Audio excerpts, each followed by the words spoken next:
My name is Mike Clemmens. I'm the CEO of Digital Deployment.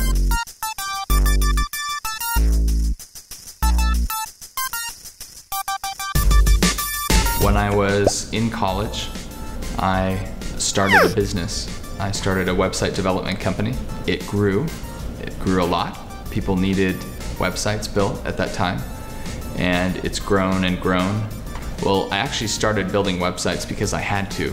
One of my parents lost their jobs and I wasn't able to pay my way through school, so I kind of had to start a business out of necessity. But it was a good thing. At first I did it because I thought, oh great, I can have money to go travel. But then I found in the process, building websites, it's a way to illuminate an organization. It's a way to help tell a story. And to be able to share the power of a wish when we created the Make-A-Wish Foundation, or to be able to help somebody out of a violent living situation when we created a new website for Weave. I mean, we're really getting involved and getting connected in the community. And so not only did I enjoy the technical challenge, I enjoyed the personal challenge. Apparently, when I was 3 years old, and this is just according to my parents, I was already using the computer. So I was able to load up programs and type. And I was just learning to talk at the same time, but my brother and sister would teach me keyboard shortcuts and stuff on this old Commodore 64. And so I'd use it, and I'd load up programs, and I'd play around, and my parents thought it was very unusual. I'd also lock and unlock all the doors in the house, and I'd turn on and off all the lights, and I'd make noise at church whenever a light bulb was burnt out. I'd say, uh-oh, ba, and my mom was like, quiet, quiet, just please be quiet. But you don't have to point out every burnout light. But you know, some of that sticks. If I see something wrong on a website today, I'm like, you know, it's the same instinct, it's the same drive to fix things. I would say that my parents have probably been one of the strongest advocates for me. I know when I was 11, my mom enrolled me in a college class for computer programming, and she even took the class with me. She ended up getting a B and I got an A. But there was a lot of support, I think, in my family. Something else that's interesting is that when I was growing up, I loved computers. I would get home, I would work on the computer, and I thought about it and I was like, man, I can't take any classes in computers at school at all. With the exception of going to college, you know, when I was like 11 or 12, there was no way to do it. My first computer class in the public school system wasn't until I was 17. And I wish I could go back and tell myself when I was 11 or 12 years old, don't worry, like what you're good at hasn't even been invented or adopted yet. There's not even classes in it yet. To just consider for a moment that the thing I would be doing for the rest of my life, you know, utilizing technology and being a leader in that space, it didn't even exist. I wish I could just say, you know what, don't worry. I always felt like school didn't really matter when especially when I was in middle school. Because I saw the kids that got straight A's and they were so uninteresting. I wanted to make movies, I wanted to play on computers, and they would read these boring books and write these boring essays. And I was like, if they're all going somewhere if everyone said, you know, you need to have good grades to be successful, you need to have good grades to move to the next step, well, I don't want to go where they're going. You know, that doesn't sound very interesting. And I wish I could have told myself back then that it will open doors in the future. Like, a little bit of the boring stuff now will get you a long way, being able to open doors to pursue more interesting stuff later.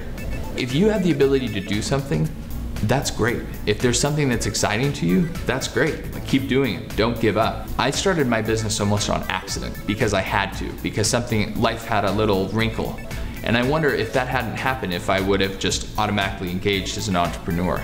Like, it was a matter of survival for me. I had to pay my way through school. I did not want to drop out. It was too late to get loans. So it's time to start working, start building a company, because I had to build a company. I didn't want to drop out.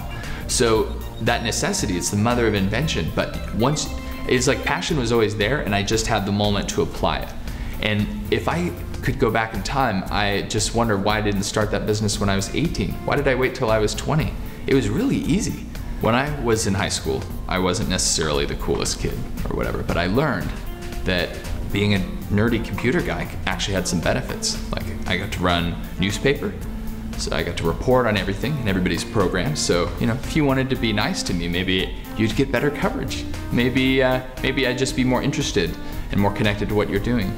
I think being good at computers has also affected the quality of my life a lot. Like, when my friends were poor college students, I was making websites on the side and driving fancy cars, and making, you know, 6 figures when I was 19 or 20. So that's totally different too. If you like video games, don't just play video games, learn to make video games. Download Gary's mod, download some sort of environment. Like, don't just consume what's given to you, create it. You can do so much more, you can learn so much more, you can appreciate so much more if you get engaged. There's no such thing as failure. You don't fail, you just haven't succeeded yet. And if you just shift your brain, that's why what I love about websites. They're never quite finished, so if they're messed up, just fix them. It's not like newspapers where you go to press and your mistakes and your typos are out there forever. You can always fix it, you can always improve it. And that's like life. You're never just down and out forever. You can't fail forever, you can't be broke forever. Every major breakthrough we have was where we bit off more than we could chew, and we kept chewing. So whether it was Google's exhibit at the Smithsonian, whether it was a new website for the California Hospital Association when we were just a tiny little company and we were going up against all these other big firms, we always just took a risk, because to me there's no failure. There's just haven't quite been successful yet. So if you just keep trying, you know, it'll work out. One thing that I didn't realize when I was a student in school is that who I am only as an individual does not matter as who I am as part of a team. Everywhere in education, you're measured with grades, with scores, and you're measured individually. But look at the real world. Did Steve Jobs produce Apple Computer by himself?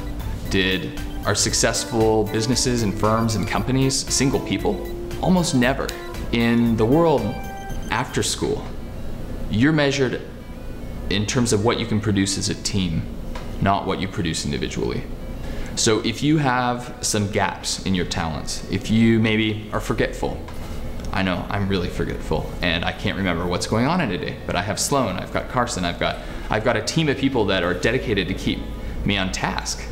And that's a difference. Like where I get dinged in school, I get complimented by employees and by team members. Like, don't worry about your gaps. Don't worry if you can't get an A in a certain class, because you can still be extraordinarily successful. In the future, you won't be getting a grade as an individual. You'll be getting a grade as a team, as a group, as a family. And that's just one thing that's not, that was not clear to me when I was young.